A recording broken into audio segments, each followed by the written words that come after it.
it always starts with strategy, even if you don't think that. So a good example is, okay, you think you need a new logo, or you want a new logo, but then you also have to know why, and why are you doing this in the first place? Why do you need a new logo, for example, or like a new brand, or like the visual aspects or expressions of your brand, which is the logo. And is your audience still, who is your audience, does it appeal to that audience, and so on and so forth. And we want to take you through a bit of a process that we use on a consistent basis, because it's important in branding. It's important to revisit. And the almost end of the year, not to freak anybody out, we still have a couple of weeks, so it's a couple is still in Australia. Okay, maybe 3 or 4, 5.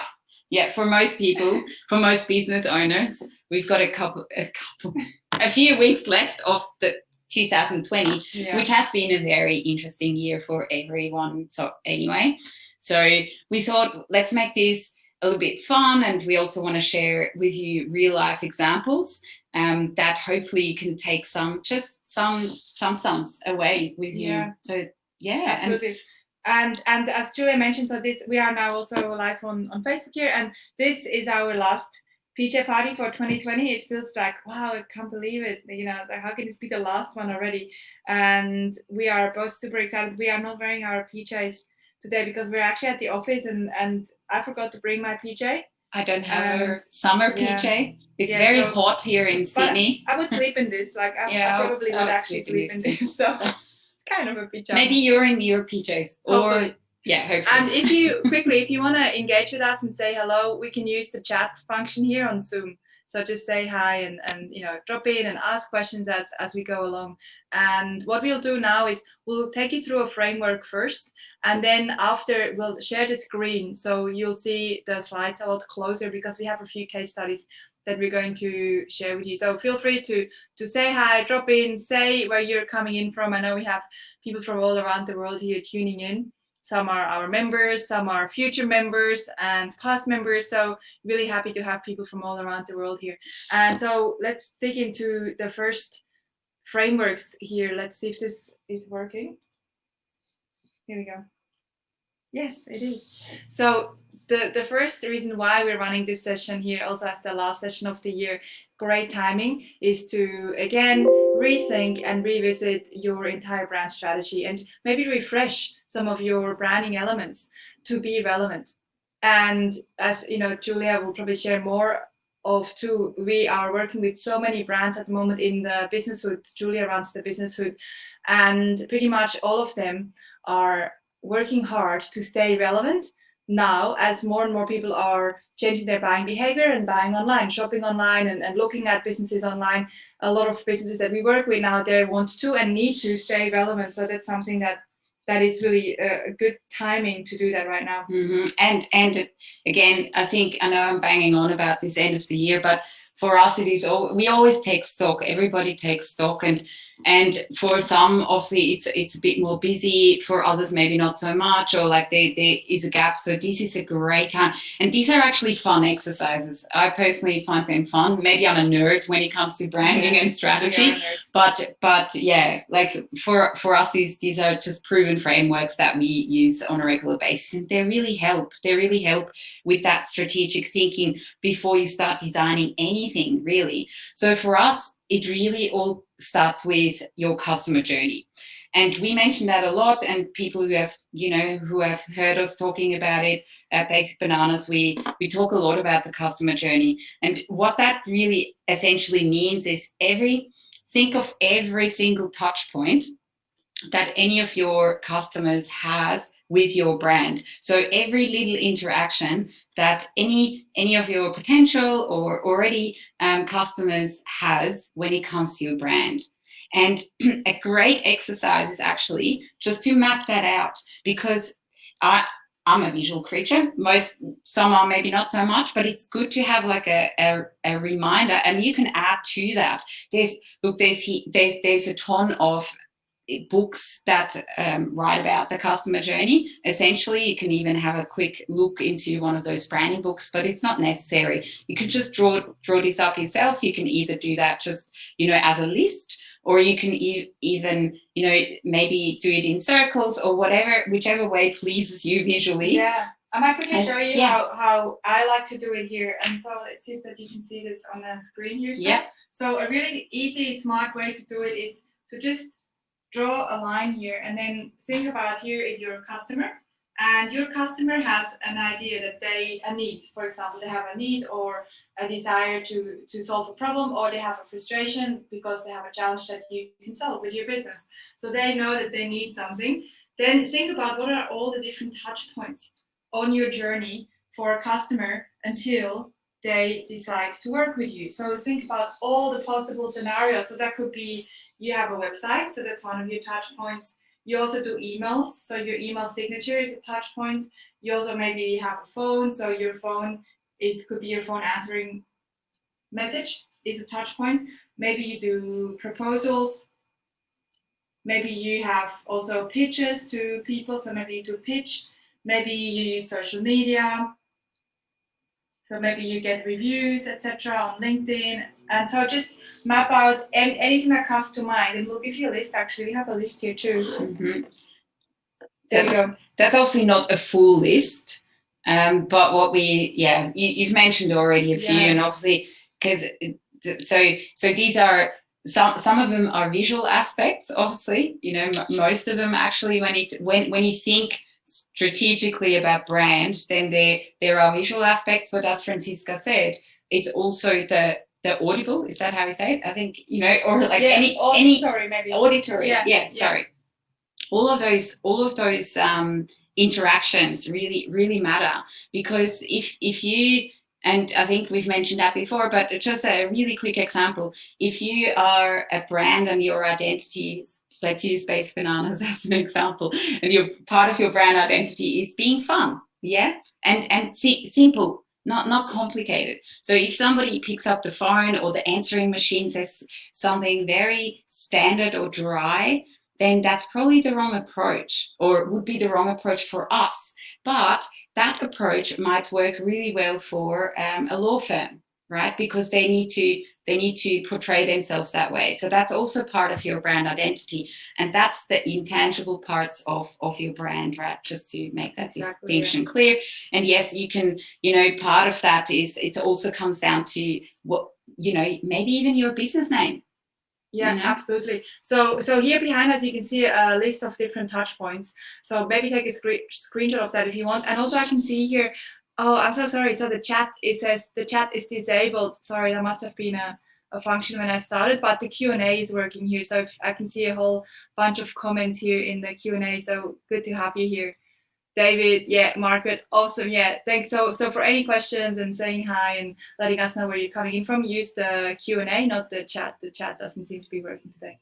Cool. And you know, real quick, you know, we're going through this now, but Julia mentioned for Basic Rounders, one of our brand identity elements is playfulness. So when we go through this exercise, we've done this many times with our teams at our leadership meetings, we go through our customer journey. And we look at what are our touch points. For example, we send a welcome box when a Clever Bunch member joins the Clever Bunch. So how can we make sure that there's an element of playfulness and fun inside that box, so that every touch point, whether it's packaging or your letterhead or a profile, company profile, anything that you have is reflective of your identity. Even your invoices. We even have like a little thing, a funny, playful thing that says something on the invoice.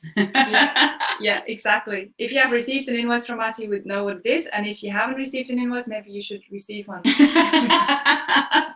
That's pretty good, right? That was a pretty good pitch. Very subtle. Yes, very unsubtle. Cool. So this was the customer journey, and please ask questions if there's something that is not clear.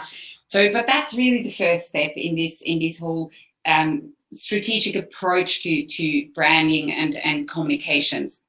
So what we do then, or as part of that, obviously, is we do what we call a discovery phase. And that's really, you could also call it a briefing phase, but that's when we start investigating deeper, always with the customer journey in mind as well. So there's three parts of this discovery phase that we want to give you. And please, we just advise you to do that as well. And so, and it's not rocket science, but it really helps to just break it all down again from maybe a different perspective this time. So number one of this discovery phase is look at your audience. So again, we spoke about relevance. And when it comes to branding, especially the visual aspects of it, and we work with many small business owners like yourself, some get really attached to their logo or even their name or what have you, like very, and that's obviously a good thing. But sometimes looking through the lens of your customers, and obviously, you don't need to go and afford any research team that really talks to your customers. Sometimes we do, maybe bigger projects, and that's when we have that data of what customers already think. But if you really think about your brand from your audience's point of view, like, is it relevant? Are you going down the right path with how you look, and do you even know that? So that's a really, how do you want to show up? How do you want to appeal to them? Is that still your existing brand? Is that still, right for that audience? Yeah. So that's the and exactly, and we'll show you some examples on this. I mean, I'll give you one quick example that comes to mind. As Julia mentioned, lawyers before, most lawyers have a very, very, very similar brand identity and the way that they go about branding, positioning, and it's all the same, and it's a little bit vanilla. There's one guy we work with, and he is a little bit of a comic. He's a little bit funny. He tells jokes, and his brand is reflective of that. And so he also attracts a certain audience, because he will attract people that are, that are looking for something a little bit different to working with a conventional type of lawyer. And some people would be thinking, oh my God, I don't want to work with a lawyer that is also funny, because that maybe doesn't work for them. But someone else will go, finally, someone who comes along and disrupts, sorry for that word, changes or has a slightly different, more courageous approach to doing that. Mm-hmm. And there's no right or wrong. Mm-hmm. There's just like your unique way for your own brand, right? For your own business. So step number one, look at your brand through the lens of the target audience. And then step number two in this discover. Sorry. Can I quickly add one more thing? If you are constantly attracting the wrong audience, or the wrong audience as in people that are not super fun to work with, people that you go, oh my God, that just, it's a bit painful, then look at, as Julia says, look at your brand and think about why. Mm-hmm. Is my messaging, my branding, my communication, my marketing, why are we attracting these types of people? Yeah. Thanks for that. That's a really great thought, as always. Thank you. Because it's true. Or like, do you attract customers who don't want to pay, for your services? Because that's also, there's always something in there, and that's part of positioning as well, obviously. Yeah. And then so step number two in the discovery phase is to look at your brand identity. And again, what do we really mean by brand identity is literally just how do you want to be perceived, right? So what characteristics, would you like to be known for? We sometimes we say just use adjectives, so descriptive words. And some of you might have done this exercise over and over again, but maybe it's always, again, this is about revisiting, because this has all value, to do that on a regular basis, not every couple of months, but once or twice a year is definitely a good idea to just revisit. So is that still working out for my business? And also obviously with that customer journey in mind. So when we sometimes even, so in the Businesswood, in the branding and design agency, when we think brand identity in the beginning, we look at brand identity from various aspects and angles. So one could be that we, immediately go into the headspace of, okay, what's the right color palette? And with right, again, there's so many different ways, and we're going to show you some examples. Again, there's no right or wrong, because sometimes the most obvious colors can be the right ones. Sometimes it's good to be a little bit out of the box, so you're not dissolving in the sea of sameness, if that makes sense. Yeah, exactly. And then, and then other things that we immediately think of when it comes to shaping, how can we shape this brand identity in different ways? In design, or when we create logos, essentially, the brand, the foundation, then there's subtle visual cues that can also either differentiate or position your brand. So it just sometimes it's, you look at a brand and you're like, oh, that's kind of cool, but why is it kind of cool or different or appealing? And so these are steps that we take. Sometimes you can do this with symbolism, or creating monograms, but why do you create these monograms? Are they really relevant? So it literally, part of this is also, when it comes to brand identity, and we mentioned it before, it's all about positioning. So again, you could look at your business and see, and that's obviously easy enough to do. Is it more on the higher end side of things? And if you then visually look at your logo, does that look high end enough for my hopefully high paying customers? Or do I have to be a little bit more approachable? Or like, where do I sit in the market, right? Is it mass market? So it has to appeal to a whole array of customers. So where do you sit in the market? Yeah, and we're going to show you a bunch of examples after the next point. And one quick thing, this is a really good exercise to do. So maybe after this call today, or this week before the end of the year, do this exercise where you map out every touch point, like I mentioned here. So you have all the touch points mapped out, and then take your brand identity, like Shula explained. So it could be part of your identity. You want to be known for playfulness. You want to be known for premium. You want to be known. You can even be known for a thing. Like Volvo is known for safety, and some companies want to be known for innovation. Take whatever your identity is and turn it up across these touch points. So look at every touch point. I'll give you a quick example for us, playfulness. So we take each of these touch points and then we turn up playfulness. So we look at, okay, our email signatures, how can we make it more playful?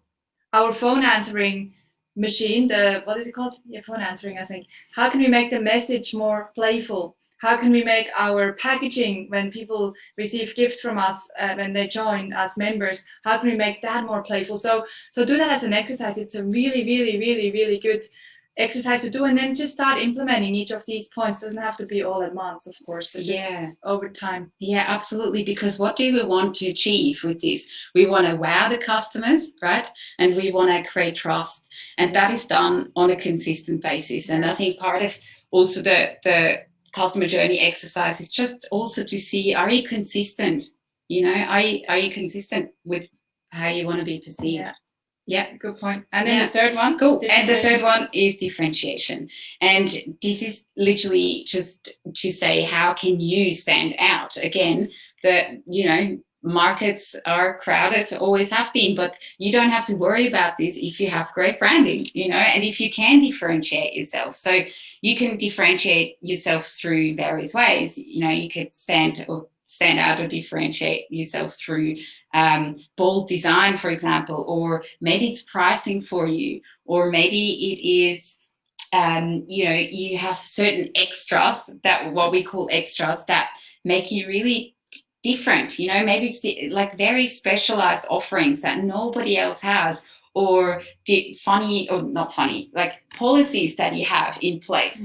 Sort of brand promises that are really just completely unique and unique to yourselves. And do you have an example for that? Yeah, so definitely, I think today what we will focus on with differentiation is differentiation through design, and if you have a product, also packaging. So as an example, and we'll give you our own examples too, but if you look at here, I was just thinking that as you were talking, if you look at Apple computers, they differentiate through design and also innovation, but definitely design is one of their biggest differentiators compared to other brands. It's beautiful. Everything is beautiful. It's slick. The packaging, when you buy one of the Apple products, the packaging is perfect. They spend a lot of time on just working out how to make the packaging really gorgeous, so that when you unpack your product, it's like an amazing experience. So that's a differentiation through design with Apple, and that's what we're gonna focus on a little bit today. And then of course through pricing, you might differentiate by being the most expensive in your market, or you might differentiate by being the cheapest, but that's not really one differentiation I would recommend for a small business. You maybe differentiate through the most incredible customer service. As Julia mentioned, some bonuses, extras, etc. Today we'll focus on the branding and design part. Yeah, because once you know that, then just make sure that you really action that also in design. And sometimes it takes a bit of boldness, and I love this example. Should we just, can you guys see this, or can you see give them a screen share? Yeah, they can see. Should we maybe screen share quickly? Let's do it. So what we'll do now is I'll share the screen now, so you will see us smaller, but you will see our examples a lot better. It will be more visible for you. So here we go. Screen share. That should work now. So we should be small in the corner, and I'll just turn this on big screen here. There we go. Perfect. Yeah, that should work. So this is one of our most favorite examples for various reasons, because what we just talked about in terms of differentiation can have different forms.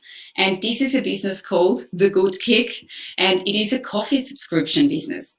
And what we did here, we created the name, so we came up with this name, so The Good Kick, which is already, it's quite bold.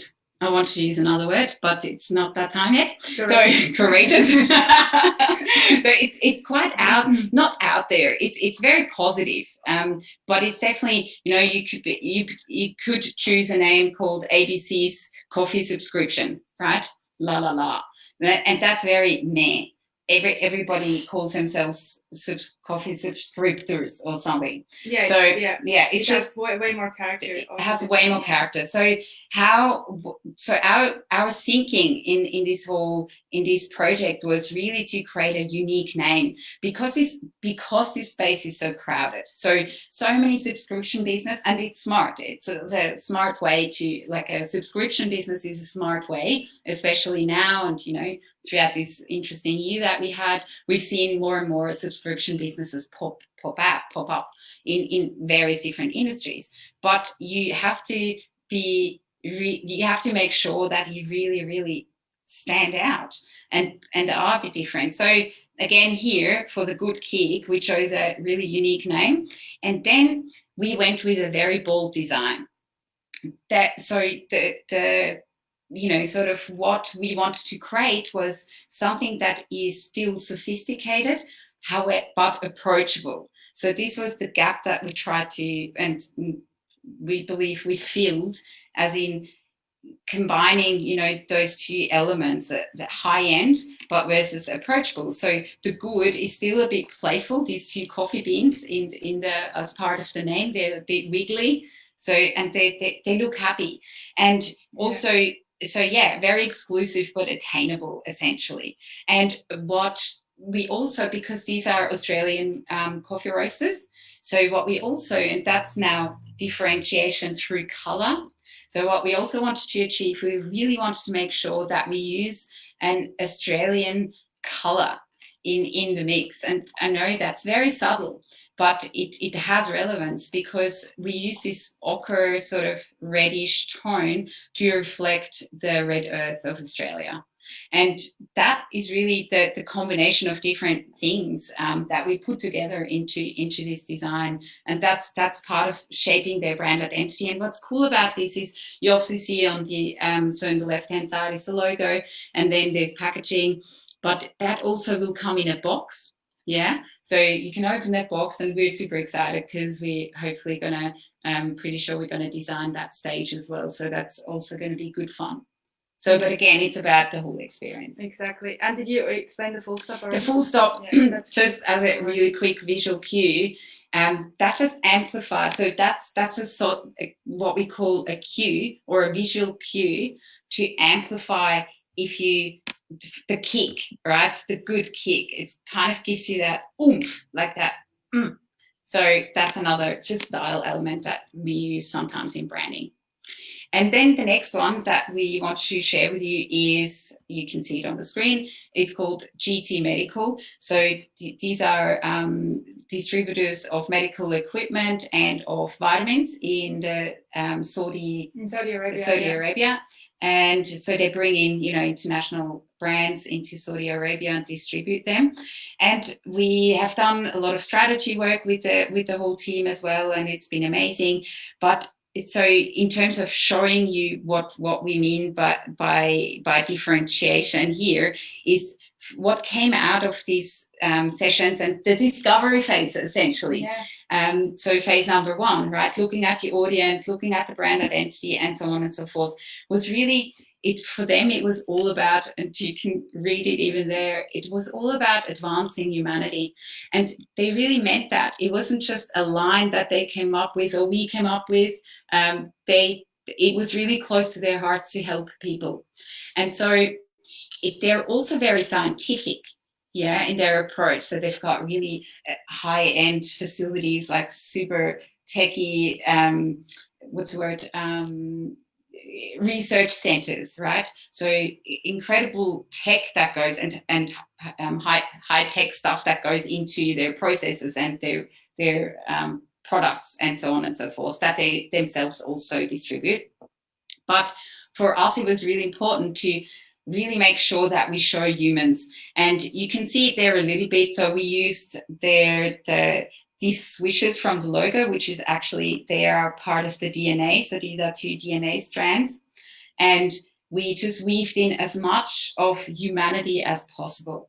What's interesting in that regard was, sometimes in branding, we also have to make sure that we're, you know, not stepping onto anybody's toes.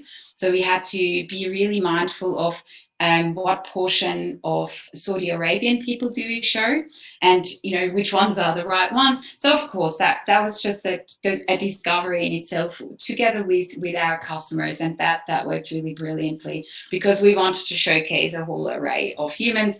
And another thing that I would like to mention here as well, because we're talking about strategy and differentiation, as you can see, we used red.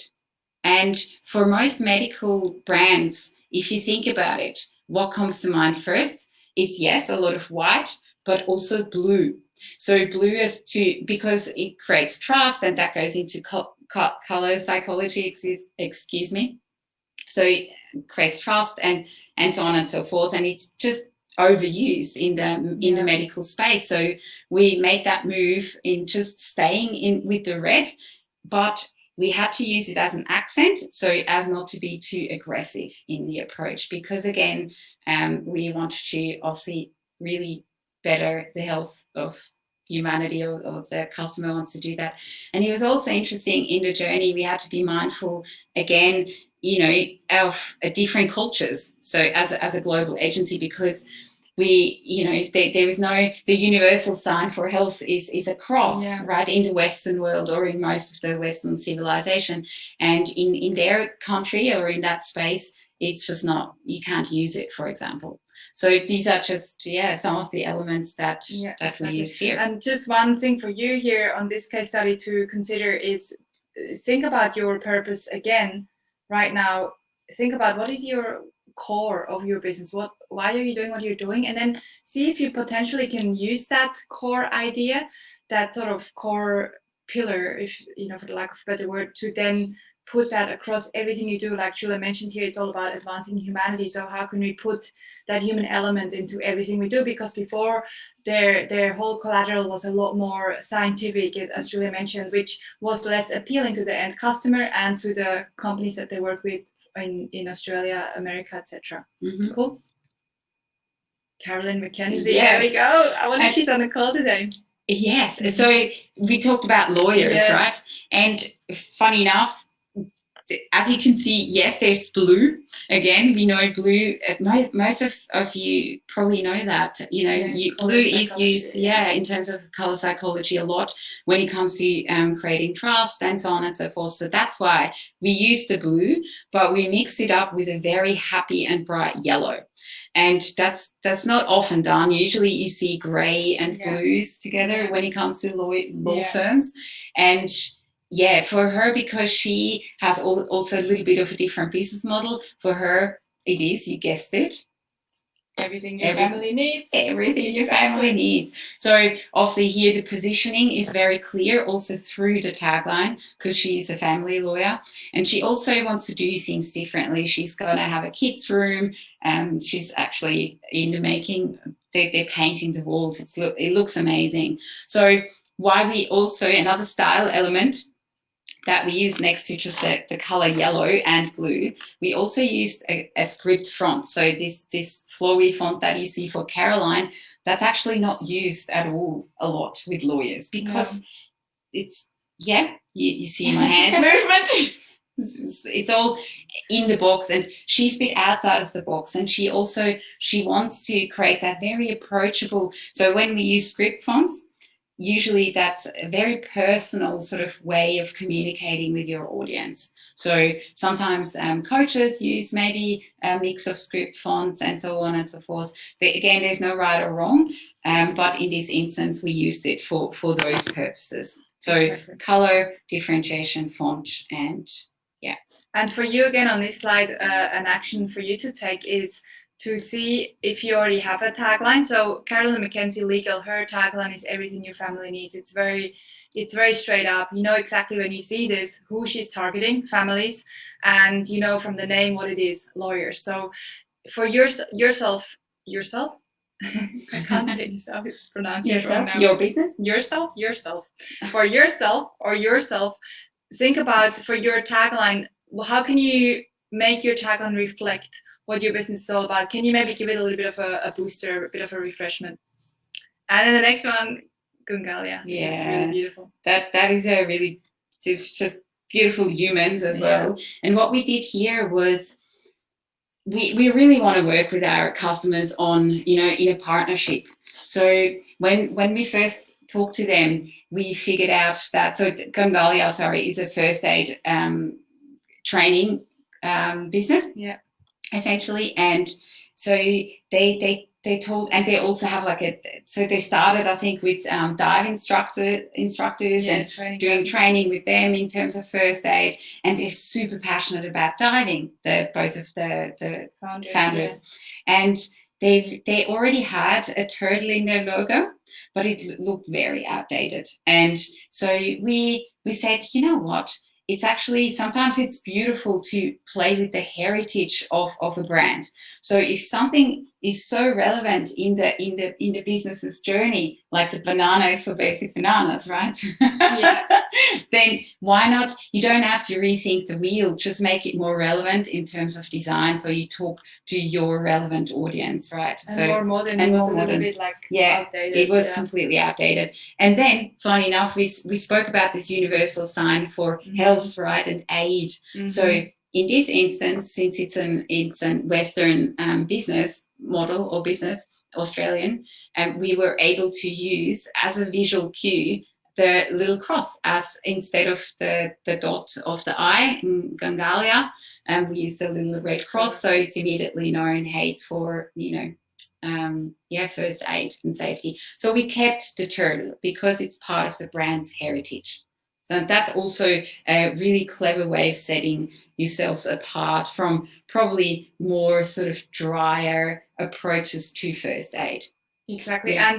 And one more thing, this is again for you to do in your own business. You can see here on the website, it says Turtle Wisdom.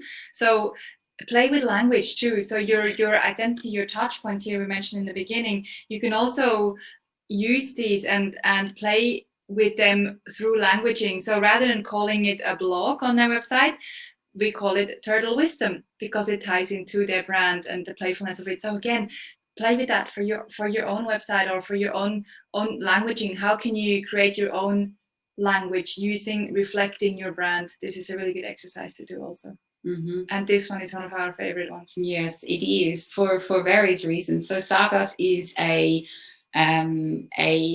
online and physical retail store, and they source really unique objects from around the world, and a lot from not necessarily around the world, from Scandinavia, from the north Yeah, from the north of Europe. Yeah, yeah. I'm Scandinavian myself, so just so you know, half Scandi, half Swiss.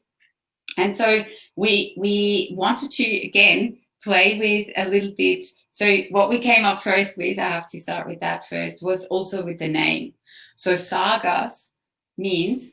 Yeah, sagas are stories that are being told by Vikings, and this brand was all about, we had a brand strategy first with them, and we really got out of the founder that he really wanted to have this Viking spirit in his brand, and all the products, as Julie mentioned, are sourced from Scandinavia, Denmark, etc., and Norway, and so we wanted to have this Viking spirit, and sagas is a perfect word. We came up with that name here in our agency too, and it's a perfect word because it's telling a story, and all these items are telling a story. Mm-hmm. And also the cool thing, if you look at the logo now, we actually, our designers hand drew this. This is again a font that we created by hand, and you can see the subtle Q here, the Q clue, maybe subtle clue. Q. You can say Q. Yep. Thank you. You can see the Viking boat. Can you see in actually I can put it behind me too here. So you can see the shape here is subtle, very subtle here. You can see the boat of a Viking ship. Yeah. You know how they had those little heads in those exactly. dragons or whatever they had, and it's like just a little bit of a curve. Just slightly, you can see that, and it's just using again that spirit of this brand that is all about the Vikings and storytelling, telling stories of the makers of the product and the product itself. So yeah, and on top of that, it looks as if it's written with a very old pen. Yeah. You know, the one that you dip into ink, and then yes, exactly. So, and to amplify that fact more, because what we do in branding is we try to amplify what you then come up with, and just do it subtly, because you don't necessarily have to go and show exactly what you want to say, but you can do that in very subtle ways. And exactly. Yeah. So, and then again, obviously we've amplified this across each touch point, what you're going to do also in your business, from business cards to, you can see here on the coconuts when they had the launch, also the wrapping paper when they wrap the products in the shop, it's got that logo on it too, and it's on the website. You can see the trademark again. So again, it's taking every touch point and amplifying the brand. Yeah, and you could even, I'm not sure if they've done that, but we also came up with, you can use the S itself as a seal, right? Yeah, you could even send out postcards and then get a little stamp on there. And then the next example or case study we want to share is Active Mom. And it says vibrancy. Active Mom is a fitness, like our fitness centers for moms, and they can bring, which she differentiates through that as well. Yeah. You can bring your bubs, you can bring your kids. So as opposed to trying to, so if you're a mom and you're busy and you want to work out, but you seem to find no time, you can, it's amazing, like the concept, because instead of then trying to find daycare or like a babysitter, or you can just bring your kids. And so they have fun, you have fun, you do something for yourself. So it's a really great concept. And what we did here is Active Mom, we just want to keep it pink.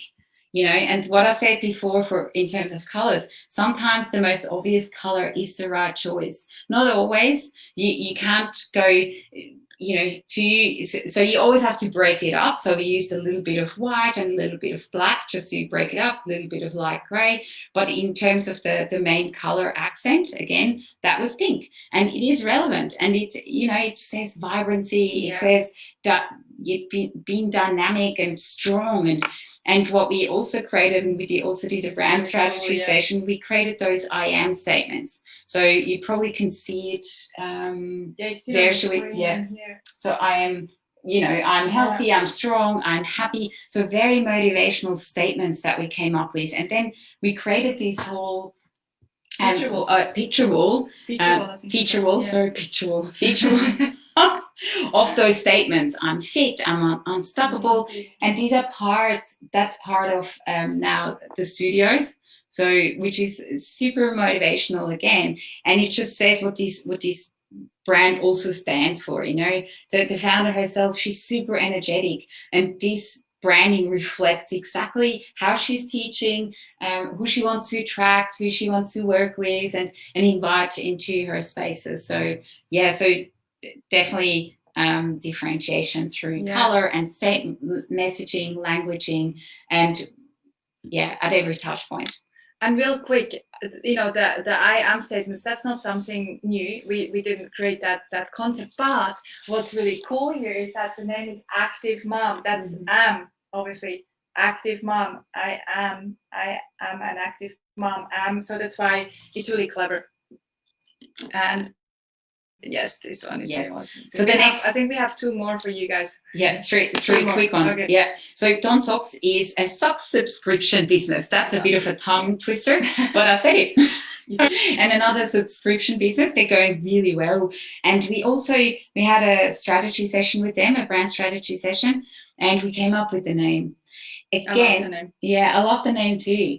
And that was this nice play of also having the right information in the beginning, in the discovery phase. Yeah. We asked them, hey, who's your audience and what's your brand identity? And we obviously workshop that together. And where do you want to position yourself? So if you look at that, it looks high-endish. So because they have to talk to predominantly male market, obviously, but there's probably also the odd female who orders that for her husband or boyfriend or partner. And so it had to, you know, and somebody who can afford to have socks delivered every month or 3 months or so, who's just willing to sign up and forget probably most of the time. That's how they get you. So what we created here is something slightly on the sophisticated side. So you can see it here, Dawn Socks with the DS using a monogram, which they also used on their socks, the little monogram, which is a nice touch, right? So you've got those branded socks. Also, but in relevant, or like going back to the name, it was very important to them to create something that. So he had a bit of. They have a little bit of a southern sort of heritage in them, and we thought, hey, why not say, hey, you're a bit of a don, like you're like a good bloke. And if you look up one of the descriptions of a don is actually a really great gentleman. So it's a gentleman, and who doesn't want to be a gentleman? Really, hopefully, everyone. Hopefully, you on the call, you want to be gentlemen. So, and then that was just, and then you sign off as Dawn, right, from Dawn Socks. So it's almost personifying the brand. Exactly. And that is, and again, we try to break that up so it's not too exclusive, because we still want to be relevant to that certain audience. So that's what we used in terms of making that happen. Yeah, and real one key for you also is the whole thing about this brand is having this persona. So can you in your business create a persona? Maybe you can't. Maybe you can. In Basic Finance, we don't have a persona, but in some businesses you can. If you can, it is cool to play with that persona, to send the gifts, or to, you know, in the packaging it would be sent by Dawn Socks, which is very, very clever. Yeah, and this is a real quick one. This business is called Impact Apps, and this is really about making waste management simple for the community and also for councils. So that there's 2 groups, right, that they're talking to. So we had to make sure that they are relevant to both audiences. And as the name says, it says here Impact Apps. And I know it looks pretty simplistic, but again, here there was a lot of thinking that went into this logo, and we had other concepts as well. We always present various different concepts, but as you can see, we used the I is amplified, the I of the impact, right, is amplified through these circles. So what we did as a visual cue for impact, it's like, you know, it's an Aussie pebble stone that you throw into a pond, and then you have ripples. Yeah. So, but there's another visual cue in that, and that's the colours. So these are actually the ones in Australia, like our Australian participants today would know that most of Aussie bins in most of the states are actually, you know, there's red, there's yellow here in Sydney. The yellow is for the glass, then the green is also for the green waste, the blue is for the paper, and so on and so forth. So that is for the councils, that is a very recognizable thing, and so it is for the community. So there's another little secret hidden message in there. And then again at the end, and we mentioned it before, we added another full stop, because you want to, and we really want to amplify impact, because you're also having a positive impact if you take care of waste in the right way. It's really clever. And this is the last one. So this is the last one that we're going to share with you as an example, and so that you can learn from what you can maybe do in your business. And then if you have any questions, just pop them in now. So if you pop them in the Zoom, and I'm going to check Facebook here too. If you have any questions, we will definitely answer them. Amazing. Yes, Loft Inc. This is a business that is elevating other like beauty businesses mainly, so spas and hairdressers and the whole beauty industry essentially. And most of their audiences are quite high end, so it has to really look pretty, and more females than males. There are males in that industry obviously as well, but we had to find a way. The team at Loft Inc., they're very fun, so it couldn't be too high end, but high end enough. So what we then did was, again, thinking of, first we started with creating a color palette, and we added it here for you to see. So we used just a very significant, very unique color palette for that sort of space, because most would use more pinks and purples and so on and so forth. So but again, in partnership also with our client, in this instance, with our customer, she loved bay greens. And we thought this is spot on, and we were all so excited. And then we thought, why not also use copper as a foil, just in certain elements, not to overdo it with this high-end sort of vibe, just in certain areas, because copper can also be difficult to reflect on websites sometimes. So, but just in certain areas, or when they have invitations and so on and so forth, or maybe gift cards, that's where they can use copper. You know, because again, that amplifies the luxe character, the luxurious character. So if you think again with their audience in mind, spas, hairdressers, beauty salons, it's all about beauty. So we wanted to create something that looks beautiful in that palette as well. And we also, because for them, actually, LOFT is an acronym. So it means leverage, optimize, something and something. Okay, sorry about that, I forgot, but work with so many businesses. So, but it's an acronym. And also what we heard over and over, and that's that one thing, right, that Franziska mentioned before. For them, it's all about uplifting those businesses, because they help them with, you know, the business side of things for those businesses, right? Yeah, it's elevating. It's elevating. So as you can see, that's why I'm making this hand movement. I do tend to talk a lot with my hands as well, no matter what. But the reason why I did it is, that's why the loft is positioned on top of the ink, because it's elevating. It's as if you go upwards with an imaginary lift, and that's what we wanted to create here. And it still had to be approachable enough, because their audience, you know, they're a bubbly bunch, and we just didn't want to be too stale, strict. Yes, exactly. Yes. So that's it, team. So what I'm going to do is quickly see if there are any questions. So I'll take the screen share off, so you'll be able to see us again. So I trust this was really useful. So there are many things that you can implement from all these examples, and from the strategic part in the beginning. And so maybe now, if you have a question, drop a question. If you don't have a question, just make a quick plan for yourself. Write down maybe 2 things you can implement. I definitely think one thing should be mapping out your customer journey, and one thing should be to take your brand identity and turn it up across each of your touch points. So if those might be your two things, and then there are a bunch of other things that we just shared in terms of having a core idea. So your purpose statement in terms of using symbols, maybe using a persona. There are so many different things that you can take from this presentation.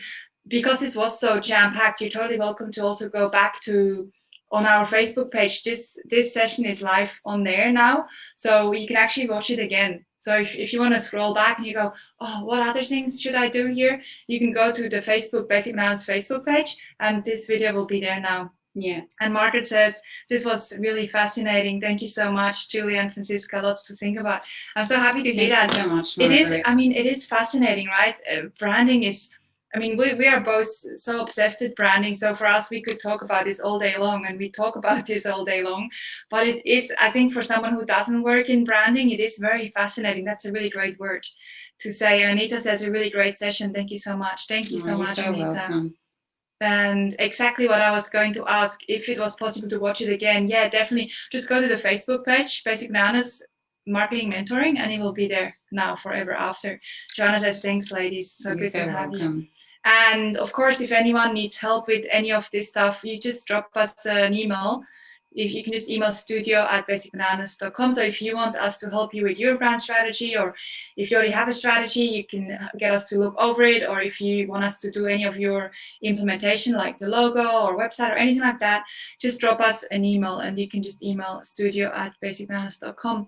And we're getting so many thanks, David. Thank you, Peter. Hey, thanks so Peter. Much. Amazing. Peter's case study will hopefully be up there next time. It will be. Hey, that was amazing, team. Thank you so much for joining us. And thanks, Julia, also for being such an amazing brand transformator and brand creator. Julia gets extra passionate, all day. She's like scribbling on papers, and she's actually got another call right now with a Swiss client. It's 6 o'clock here almost, and she's got a call. I'm going to quickly say hi at 6:15 with one of our clients in Switzerland who runs a CrossFit studio, who at the moment unfortunately is closed, but she's using that time to get a whole new brand going for her business, and I'm really excited. Yeah. Jenny, thanks for another great session.